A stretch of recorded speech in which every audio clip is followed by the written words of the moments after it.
Well, the cabinet's out of the clamps that I made yesterday, and I flushed up the dovetails on the corners. I've got the material for the shelves, and I'm going to start cutting those to get those put in. Well, I need to take some quick measurements for the size of the shelves. So I've got the cabinet laid down on its back, and I am 17 1/16 inch in length.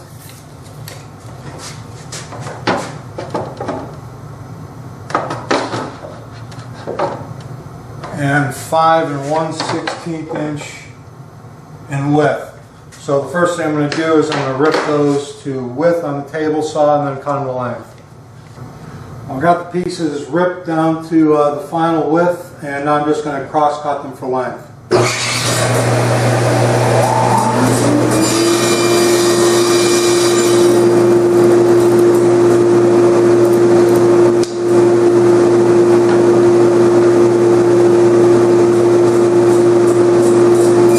Well, after a test fit of these shelves, they are a little bit tight in those grooves, so I just want to take a little bit off of them, not much, and also get them ready for finish. So I'm just going to use a hand plane and take off a very light shaving across each face and get those fitted to the case.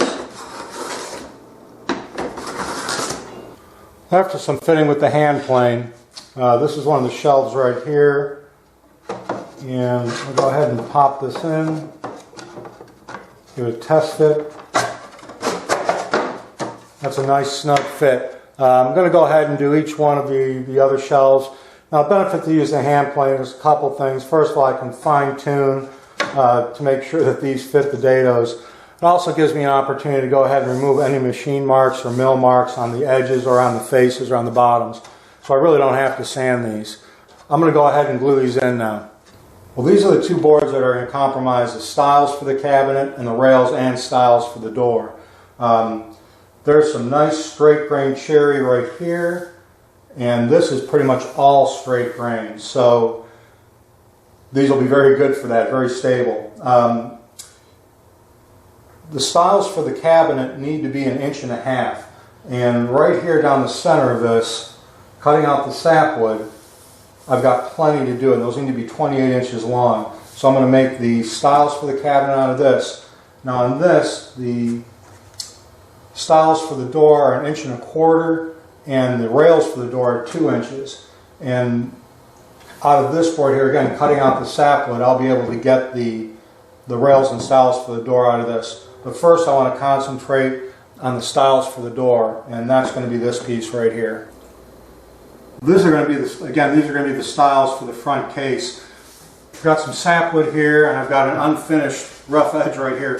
I know this is jointed. So what I'm going to do is, I've got the fence set to 5 5/8. The widest, or the narrowest point on this board is 5 3/4. So the first thing I'm going to do is I'm going to rip this, make this parallel to this edge, and then I'm going to flip it around, and then I'm going to concentrate on getting the stiles for the door out of this, or the stiles for the case out of this piece.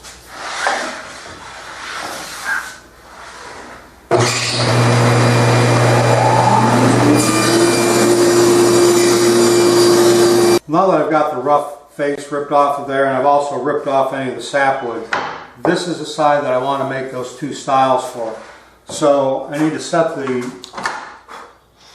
fence for 1.5 inches, and I'm going to go ahead and rip this down. Well, I've got one of the stiles laid on the cabinet.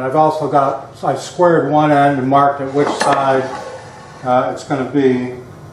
And I like that grain a little bit better. I just want to put this, and I want to flush it up with my fingers on the end here. And then I'm going to mark it for length with a pencil from underneath. Now when I cut these, I'm going to cut them a little strong. In other words, I'm going to leave a little bit on the ends. And what I'll do later is once I get these attached, I'll trim down the ends to the bottom of the case with a block plane to make sure they're flush.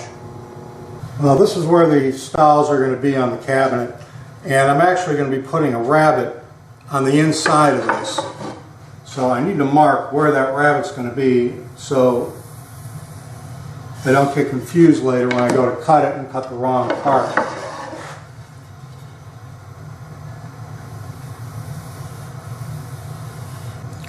Well, this is one of the test pieces from the styles that's going on the cabinet.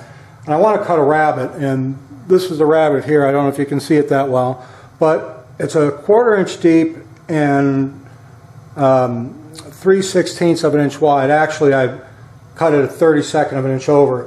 And that's so the style can fit into that rabbet that I cut into the case sides earlier.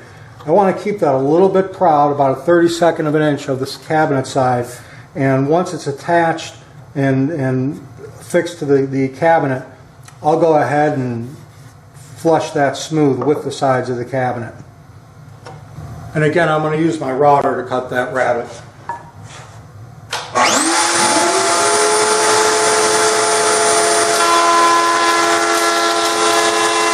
Well, the next operation I'm going to do is I'm going to be cutting some rabbets in the ends of this piece. That's to compensate for the bottom and the top of the case. And I'm going to cut these to the exact width, keeping the height the same on my router. Once I get those cut, I can go over to the case and pare away as needed to get these to fit flush on the top and bottom of the case.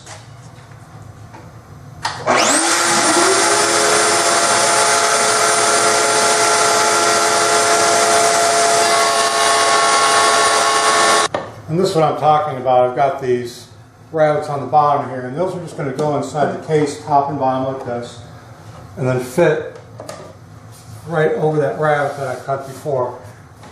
Now this one fit actually perfect without any trimming.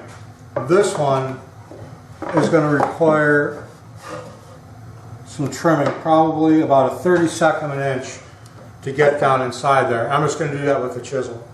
So the piece is glued up. I've got some light duty clamps on there for right now, and check it for square. I'm 31 this way, and this way on the opening is what I'm measuring.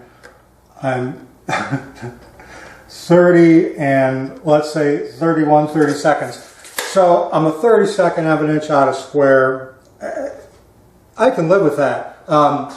But this will give me a good base because I need to start working on the door, and now I can take measurements from this while this is gluing up.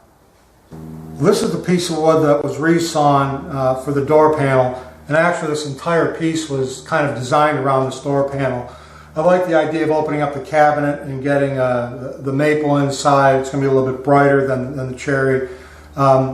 This particular piece of cherry had some nice figuring. It also had this sapwood, and instead of cutting it out, I decided to use it as a design element. So I resawed it, and this is what it's going to look like when it's opened up. Now, I want to keep as much of the sapwood going up the middle. I also thought about doing it this way, with the sapwood on the outside, and I thought it would look nicer with the sapwood going up the middle. Again, everybody's going to have a little bit different opinion on that. But there's some rough edges here, which is right here. The most I can yield out of here is 6.5 inches. So what I want to do first is I want to take these, I'm going to cut this down to 6.5 inches. Now, based on the measurements of the cabinet that I took, this door panel sitting inside the stiles and rails needs to be 12 3/4 inches wide. So what I'm going to do is I'm going to cut, again, just outside of this rough edge here, and then see what I have to work with once I put them together like this. Well, here's the piece after I cut off what sapwood I could. Now, again, I've decided to put the stripe in the middle instead of on the outside, and let me spin it around so you can see this a little bit better. Actually, I think I'm going to be putting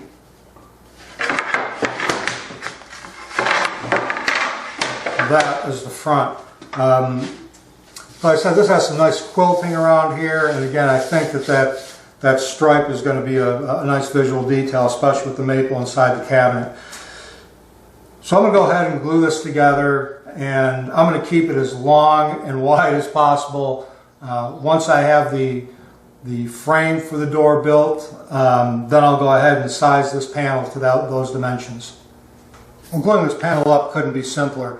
I don't even use clamps for something this thin. I've done this a million times on door panels. All I'm going to do is just put a bead of glue on this one edge here, very thin. I said there's so much long grain glue surface here. Doesn't need a whole heck of a lot.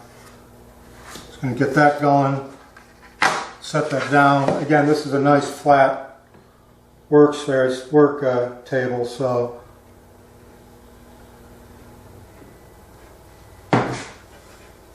not too concerned about squeeze out at this point. And I'm just going to rub these together until I get a nice tight seam. And then for clamps, a little bit of blue tape. Again, I've done this on other videos, and I've done this so many times I don't even know if I could count, and none of my door panels have ever failed from this glue up.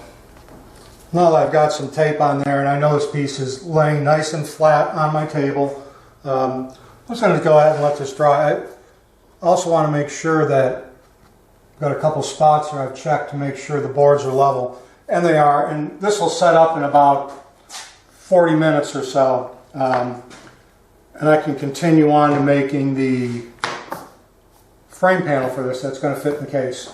I'm getting ready to cut the stiles and rails for the face frame for the door. Again, I've got this very nice piece of straight grain cherry here. I'm going to rip off two pieces. The first two pieces are going to be 1 1/4 inch, which are going to be the stiles, and then a 2-inch piece, which is going to give me more than enough for the two rails on the bottom.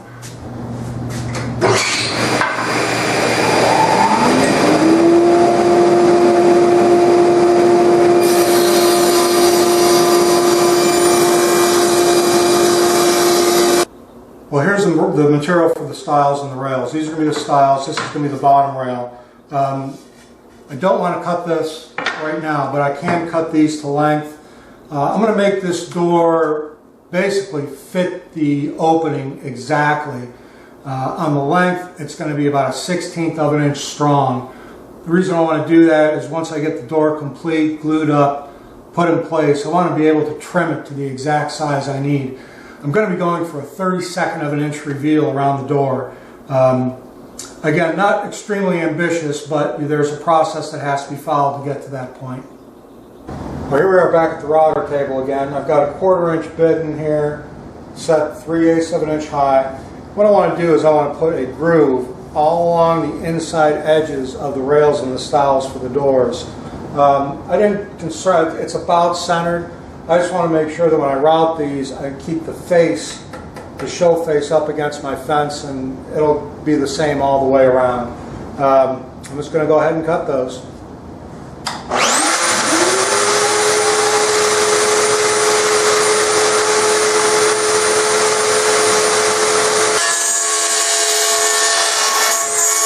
Alright, and there's the groove in the first stile. I just need to go ahead and do the rest of the pieces.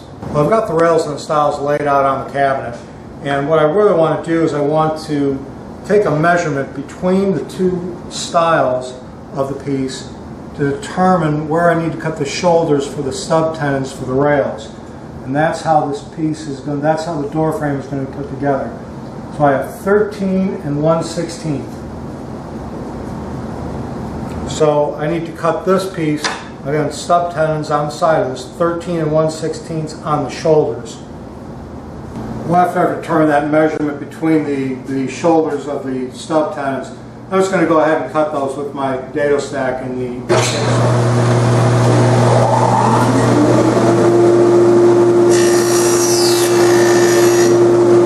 Well, I lost a bunch of time. I made a mistake that was almost catastrophic. All that straight grain wood I had for the rails on the bottom of the door, when I was making the stub tenons, I cut it wrong.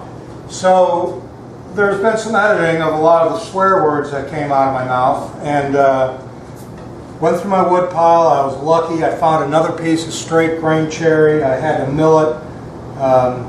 Again, I lost some time. Plus, the most straight grain I could find without going through all my rough lumber, which would have taken me, a couple hours to do more than likely, and get the wood prepared. I only got 1 5/8 inch. I really wanted 2-inch stock for the bottom, but I took a look at it and I think it's going to be okay. Well, again, I've got the stub tenons cut, and what I need to do is I just need to fit those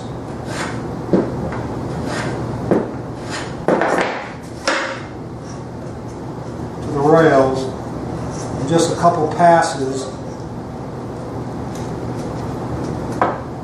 And that one went in. So I just need to go all the way around the case like this.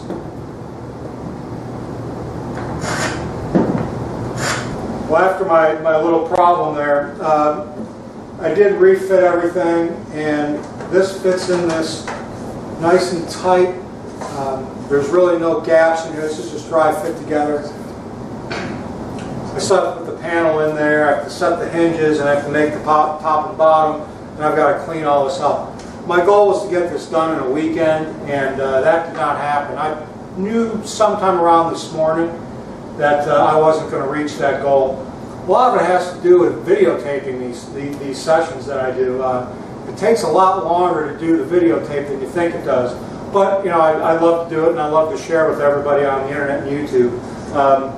So I think I've probably got about another 3 or 4 hours on this, and I will continue to do that, and I will continue to videotape it, and I will call the last episode the 2-day project, day 3. Anyways, thanks for watching.